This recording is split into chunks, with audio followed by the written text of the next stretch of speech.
கடவுள் உங்களுக்கு எதற்கு ஏகப்பட்ட கஷ்டத்தையும் துன்பத்தையும் கண்ணீரையும் தரணும்? புரிஞ்சுக்கிட்டா ஆச்சரியப்படுவீங்க.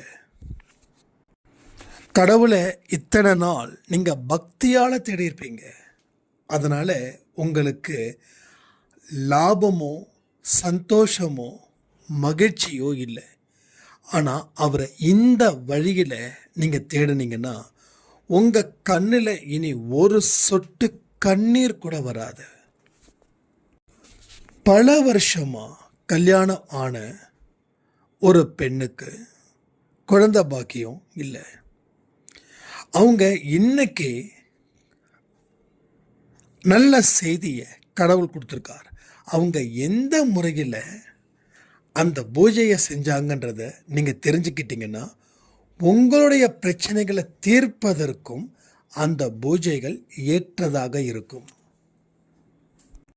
இந்த பதிவை நீங்கள் முழுசாக கேட்கும்போது கடவுள் உங்களிடம் மிக அருகில் இருப்பது போல ஒரு உணர்வு நிலை உங்களை வந்து சேரும்.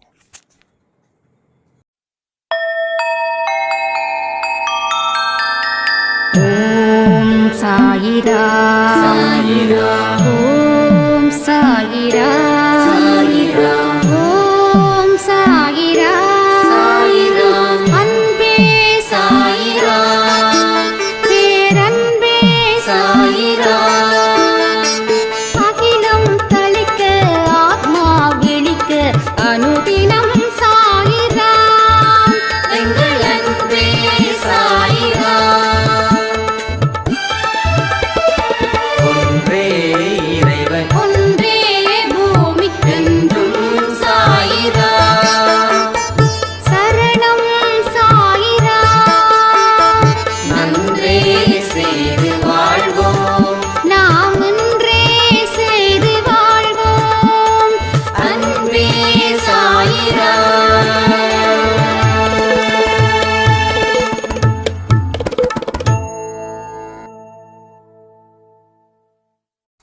சாயிரா.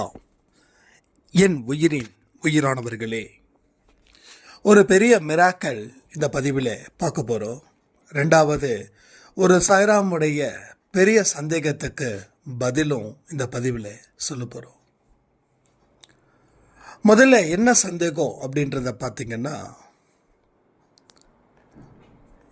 என்னுடைய எண்ணம் சுத்தமாக இருக்கு, என்னுடைய செயலும் சுத்தமாக இருக்கு, நான் நேர்மையாக தான் இருக்கேன், ஆனால் வாழ்க்கையில் என்னுடைய கண்ணீர் மட்டும் பெருக்கெடுத்து ஓடுகிறது. இன்னும் நான் என்னதான் செய்யணும் என் வாழ்க்கையில் என்னுடைய கண்ணீரை நிறுத்துவதற்கு அப்படின்னு ஒரு சாய்ராமுடைய கேள்வி. உங்களுக்கும் இந்த மாதிரி கேள்விகள் இருந்துச்சுன்னா கமெண்ட்டில் கமெண்ட் பண்ணுங்கள். இந்த பதிலை கேட்டதுக்கப்புறம் இனி ஒரு சொட்டு கண்ணீர் கூட உங்கள் கண்ணில் இருந்து சிந்தாதுன்றதை நான் உத்தரவாதத்தோடு உங்களுக்கு சொல்லிக்கிறேன். முதல்ல நாம் ஒரு விஷயத்தை தொடர்ந்து செஞ்சுக்கிட்டே இருக்கணும். எங்கே நம்ம மனப்பூர்வமாக செய்யாமல் விடுறோம் தெரியுமா? நாம் எதிர்பார்த்த முடிவு கிடைக்கல அப்படின்னும் போது நாம் மனப்பூர்வமாக செய்கிறத நாம் நிறுத்துகிறோம். அடுத்தது, கொஞ்சம் கொஞ்சமாக செஞ்சுக்கிட்டு இருந்ததை கூட முழுவதுமாக நாம் நிறுத்துகிறோம். இதுதான் பெரிய அளவில் உங்களுக்கு பாதிப்பை உண்டு பண்ணுது. உங்கள் கண்ணீர் வரக்கூடாதுன்னு நீங்கள் இந்த விஷயத்தை செய்யும்போது அது பெருசாக உங்களுக்கு பலன் அளிக்காது. இதுதான் என்னுடைய சொல், இதுதான் என்னுடைய செயல், இதுதான் என்னுடைய எண்ணம். நான் வாழ்க்கையில் துன்பத்தில் இருந்தாலும் சரி, இன்பத்தில் இருந்தாலும் சரி, என்னை பலர் அவமானப்படுத்தி ஒதுக்கினாலும் சரி, என்ன பலர் தோளில் வச்சு கொண்டாடினாலும் சரி, இதை கடைசி வரைக்கும் நான் செய்வேன். இதை செய்வது கடவுளுக்கு செய்யும் தொண்டு போல, கடவுளுக்கு செய்யும் பிரார்த்தனை போல, கடவுளுக்கு செய்யும் பூஜைகள் போல நான் இதை செஞ்சுக்கிட்டு இருக்கேன். இந்த மன உறுதியில் நீங்கள் செஞ்சிருக்கீங்களா? இந்த மன உறுதியில் செஞ்சும் உங்களுக்கு தோல்விகள் தான் வந்திருக்குதா? கண்டிப்பாக சொல்கிறேன், தெளிவாக சொல்கிறேன், சத்தியம் பண்ணி சொல்கிறேன். இந்த மன உறுதியில் எந்த ஒரு மனுஷன் செயல்படுறானோ அவனுக்கு தோல்வினா என்னன்னே தெரியாது, அவனுக்கு கண்ணீர்னா என்னன்னே தெரியாது. ஏன்னா அவன் ரொம்ப தெளிவாக இருக்கான். என்னுடைய சொல்லும் என்னுடைய செயலும் என்னுடைய எண்ணமும் என்னுடைய ஆன்மாவும் எதற்காக அப்படின்றதுல அவன் ரொம்ப தெளிவாக இருக்கான். அப்போ இப்படிப்பட்ட மனிதர்களா நாம் மாறும்போது நமக்கு வாழ்க்கையில் ஏற்படக்கூடிய தொல்லைகளுக்கு எந்த விதத்திலும் நமக்கு அது பாதிப்பை நிச்சயமாக அளிக்காது. அப்போ இதன் மூலமா நம்ம பெறக்கூடிய வெற்றி பிறருக்கு எட்டாத கனி, ஆனால் நமக்கோ உள்ளங்கையில் வைத்திருக்கக்கூடியது போல. எதுவும் உங்கள் வாழ்க்கையில் பெரிய அளவில் மாற்றத்தை அது கொடுக்கும். வாழ்க்கைன்றது மாற்றம் இருந்தால் தான் மனுஷன் வாழவே முடியும். ஒரு துன்பத்தை கொடுக்கிற கடவுள் இன்பத்தையும் கொடுப்பார், இன்பத்தை கொடுக்கிற கடவுள் துன்பத்தையும் தருவார். ஏன்னா ஒரே மாதிரி வாழ்க்கை போர் அடிச்சிடும். உங்களுக்கு எல்லாமே இருக்குது அப்படின்னா உங்கள் வாழ்க்கை வாழ்கிறதுக்கே பிடிக்காம போயிடும். எதுவுமே இல்லை அப்படின்னாலும் வாழ பிடிக்காம போயிடும். ஒன்று கொடுப்பாரு, ஒன்று எடுப்பார், எடுத்ததுக்கப்புறம் இன்னொன்று கொடுப்பாரு, அதில் சந்தோஷத்தை கொடுப்பார், எடுப்பார், கொஞ்சம் கஷ்டத்தை கொடுப்பார். ஆனால் இப்போ கடவுளுக்கே நம்ம பாடத்தை கொடுக்கலாம். என்ன தெரியுமா? நீ என்ன வேணாலும் எடு, என்ன வேணாலும் கொடு, ஆனால் நீ கூட என்னை விலை கொடுத்து வாங்க முடியாது. ஏன்னா நானே உனதாகிற, நீயே எனதாகிற. ராமலிங்க அடிகளார் கடவுளுக்கே சவால் விட்டார். நான் ராமலிங்க அடிகளாரை போல நான் அப்படின்னு சொல்லலை, நாம் அப்படின்னு சொல்லலை. பட் அந்த ஞானத்தை கொஞ்சம் கொஞ்சமாவது ஒவ்வொரு பிறவிலையும் நம்ம பெற்றால் ஒரு காலத்தில் பல பிறவிகளுக்கு அப்புறம் நாம் ஞானாதிபதியாக மாறலாம். மடாதிபதியில் ஞானாதிபதியாக, ஞானத்துக்கே அதிபதியாக நாம் மாற முடியும். அப்போ கடவுளுக்கே வியப்பாக இருக்கும். ஒன்றும் இல்லை, உங்கள் குழந்தை உங்களை விட அறிவாக இருந்தால் உங்களுக்கு பெருமையாக இருக்குமா, இல்லை பொறாமையாக இருக்குமா? எவ்வளோ பெருமைப்படுவோம்ல, பா நம்ம பையன் பாரு எவ்வளோ தூரம் சூப்பராக எல்லாருக்கிட்டேயும் எப்படி பேசுகிறான், எப்படி பழகுறான், நான் கூட இப்படி இருந்தது இல்லையேன்னு.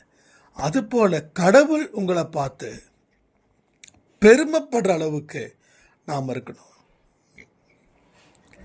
அப்போ உங்களுடைய இந்த விஷயங்களை கடவுளுக்கு நீங்கள் சமர்ப்பணம் அப்படின்னு சொல்ல முடியுமா? எந்த ஒரு விஷயமா இருந்தாலும் கடவுளுக்கு நான் டெடிகேட் பண்ணுறேன் அப்படின்னு சொல்ல முடியுமா? இதுதான் உண்மையான டெடிகேஷன். ஆனால் இங்கே கடவுள்கிட்ட ஒப்படைச்சிட்டம்பா அப்படின்னு சொல்கிறவங்க கூட கண்களில் இருந்து கண்ணீர் அருவி போல பெருக்கெடுத்து ஓடுகிறது. அப்போது கடவுள்கிட்ட இவங்க டெடிகேட் பண்ணலை. அப்போ இவங்களுடைய சொல், எண்ணம், ஆன்மா கடவுளை சார்ந்ததா இல்லை, தனிப்பட்ட ஒரு மனுஷனுக்கு சார்ந்ததாக இருக்கிறது. நான் திரும்பவும் சொல்கிறேன், உங்களுக்கு யாரால பிரச்சனை? இயற்கையால் பிரச்சனையா, இல்லை நாயால் பிரச்சனையா, இல்லை நரியால் பிரச்சனையா, இல்லை சூரியனால் பிரச்சனையா, இல்லை சந்திரனால் பிரச்சனையா?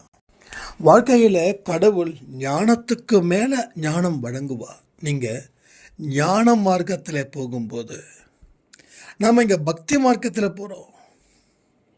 ஆனால் பக்தின்றது எந்த அளவுலன்னு தெரியல. கடவுளை பார்த்து பயப்படுறது பக்தின்னு நம்ம நினைக்கிறோம். ஆனால் நீங்கள் கடவுளை பார்த்து பயப்படுறதால எந்த ஒரு நல்ல விஷயமும் இங்கே நடந்துட போகிறது இல்லை. உண்மையான அன்பு இருந்தால் மட்டும்தான் அது பக்தின்னு என்னுடைய தனிப்பட்ட முறையில் வந்த அனுபவத்தை வச்சு தான் நான் இங்கே சொல்கிறேன். அன்பில் இல்லாத ஒரு இடம்,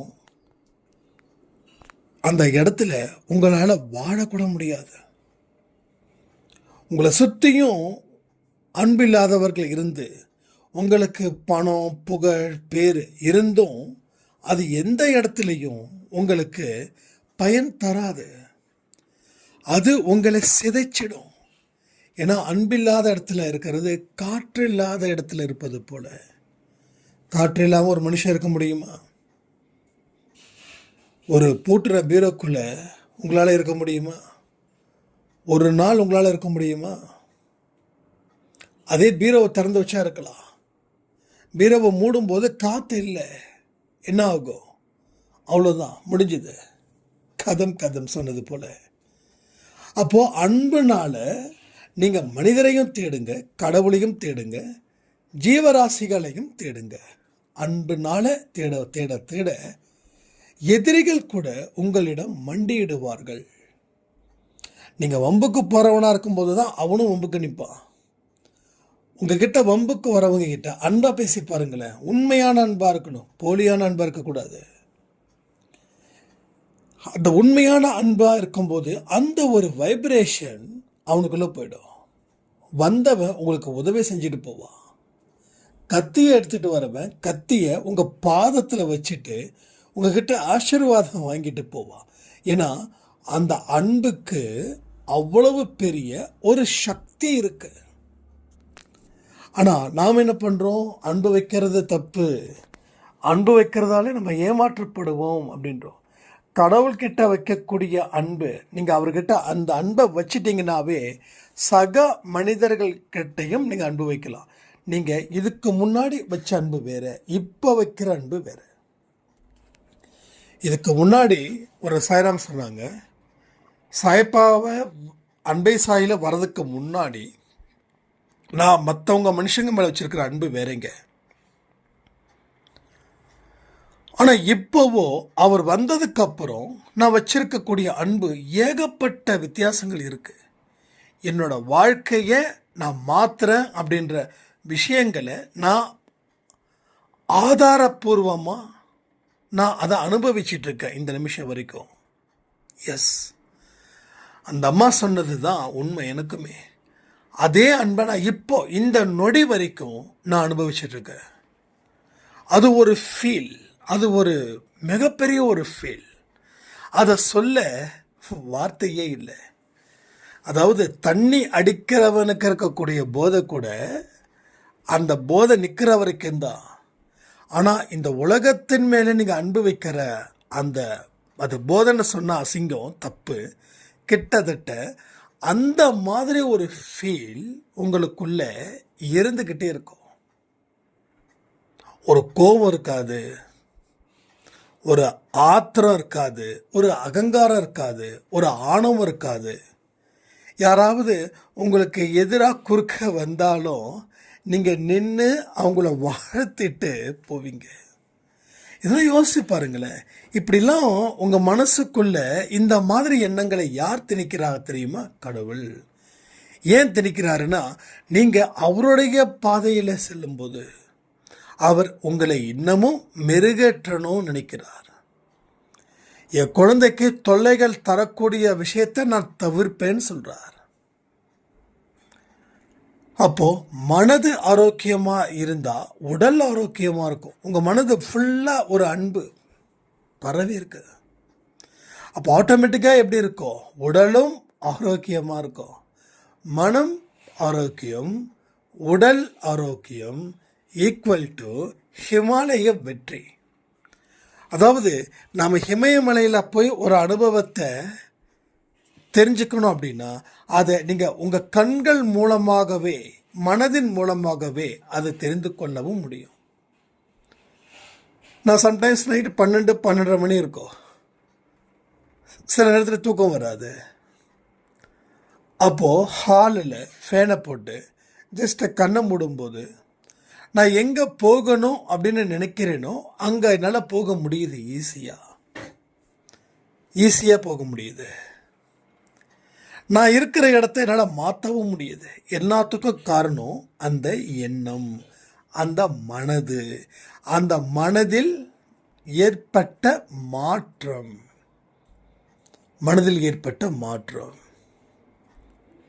அப்போ அன்பால வெல்ல முடியும். அப்போ அன்பால தெய்வத்தை தேடு, அன்பாலேயே தெய்வத்தை வழிபாடு செய். அந்த தெய்வமே உன் கூட வந்து பேசும். அந்த தெய்வமே உன் கூட வந்து பேசி உனக்கு தேவையான அத்தனை விஷயத்தையும் அது செய்து கொடுக்கும்.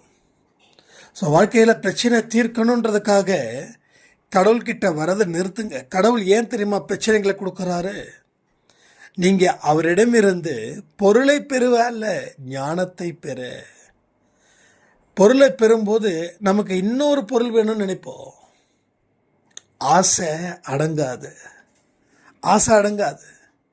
நம்ம நினைப்போம், ஒரு சின்ன ஒரு ஒரு பைக் இருந்தால் போதும், நான் ஹாப்பியாக இருப்பேன், பைக்கை வாங்கிடுவோம். அடுத்தது ஒரு கார் இருந்தால் போதும், ஹாப்பியாக இருப்பேன், காரை வாங்கிடுவோம். அடுத்தது அதை விட பெஸ்ட்டான ஒரு காரு அப்படி இருந்தால் போதும், ஹாப்பியாக இருப்பேன், அதுவும் வாங்கிடுவோம். அப்போது நீ பைக்கு வாங்கணும்னு நினச்ச, அது நல்லா இருக்கும், அது இருந்துச்சுன்னா உன் வாழ்க்கை நல்லா இருக்கும், எல்லாத்தையும் நான் சாதிச்சிருவேன்னு நினச்சேன். ஆனால் உன்னால் சாதிக்க முடிஞ்சுதா? இல்லையே. அடுத்தது காருக்கு போனேன், சரி அங்கேயும் இதே பல்லவியை பாடினேன், அங்கேயும் காரை வாங்கினேன், அப்பையும் உனக்கு சந்தோஷம் பத்தில். அப்போ சந்தோஷம் வேணுன்றதுக்காக 1000 நாட்கள் வரைக்கும் இது வேணும், அது வேணும், அது வேணும், இது வேணும் கேட்டுக்கிட்டே இருப்பியா? ஸோ ஃபைனலி சந்தோஷன்றது எதுலேயுமே இல்லை. அப்போது நீ இப்போ எந்த நிலையில் இருக்கையோ இந்த நிலையிலேயே நீ சந்தோஷமாக இருக்க கற்றுக்கோ. அப்படி கற்றுக்கிட்டா உனக்கு ஞானம் கிடைக்கும். ஞானம் ஒன்று கிடைச்சிருச்சுன்னா அது மேலும் மேலும் ஒரு சந்தோஷமான பாதைக்கு உங்களை அழைச்சிட்டு போகும். அப்போ கடவுள்கிட்ட பொருள் கேட்கும்போது அந்த பொருளை கொடுத்துட்றாரு. அப்போ அந்த பொருளை தாண்டி இன்னொரு பொருளை கேட்போம். ஆனால் ஞானத்தை பெற்றுட்டா போதும், எல்லாமே கிடைச்சது போல. ஞானத்தை அடைஞ்சிட்டா எல்லாமே கிடைச்சது போல.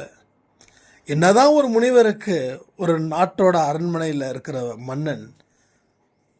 அந்த மன்னன் அந்த அரண்மனையில் இங்கே தான் தூங்கணும் அப்படின்னாலும் அந்த முனிவர் என்ன பண்ணுவார், அந்த ஞானி என்ன பண்ணுவார், தூக்கமே வராது. ஏன்னா அவருடைய இருப்பிடம் அதுதான், அந்த இருப்பிடத்தில் தான் அவர் இருப்பார். ஸோ கடவுள் எங்கே இருக்காரு? எளிமையாக இருக்கிறாரு. அப்போ கடவுளோட குழந்தைகளாக இருக்கக்கூடிய நாம் எப்படி இருக்கணும்?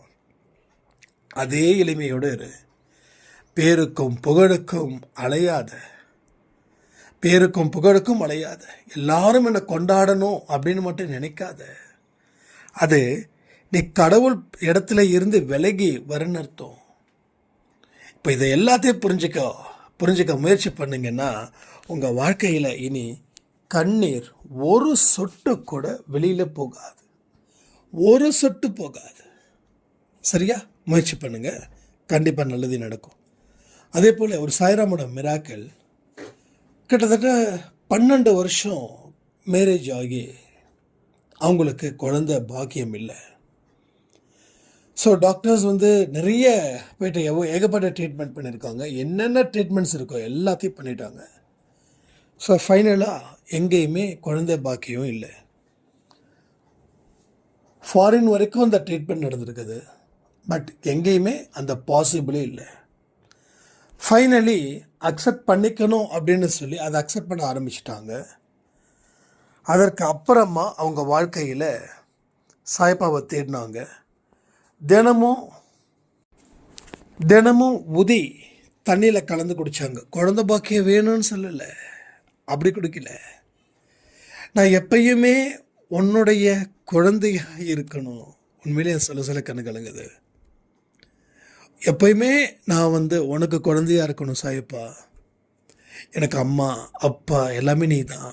ஒரு பக்கம் கணவர் என்னை வெறுக்கிறாரு, ஒரு பக்கம் அப்பா வெறுக்கிறாங்க, அம்மா வெறுக்கிறாங்க, மாமனார் மாமியார் எல்லாம் வெறுக்கிறாங்க இந்த குழந்தை இல்லாமல். அதனால் நான் அக்செப்ட் பண்ணிட்டேன்.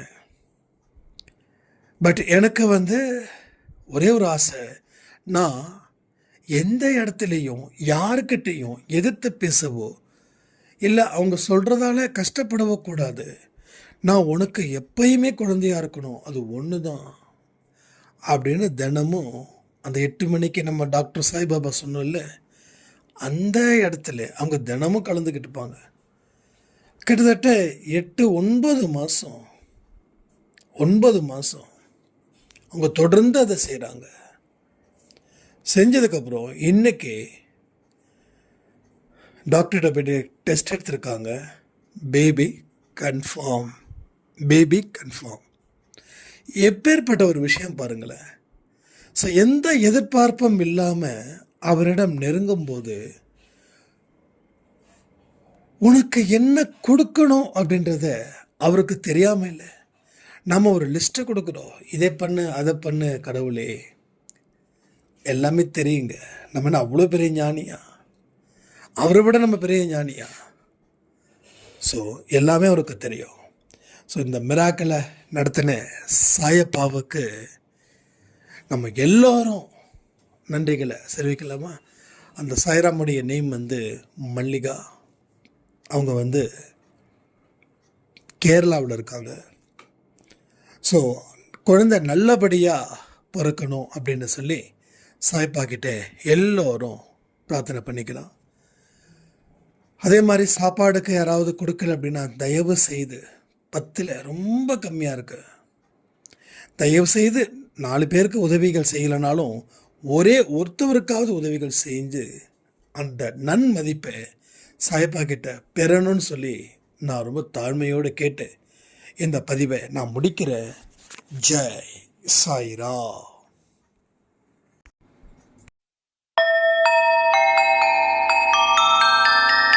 ஓம் சாயிரா.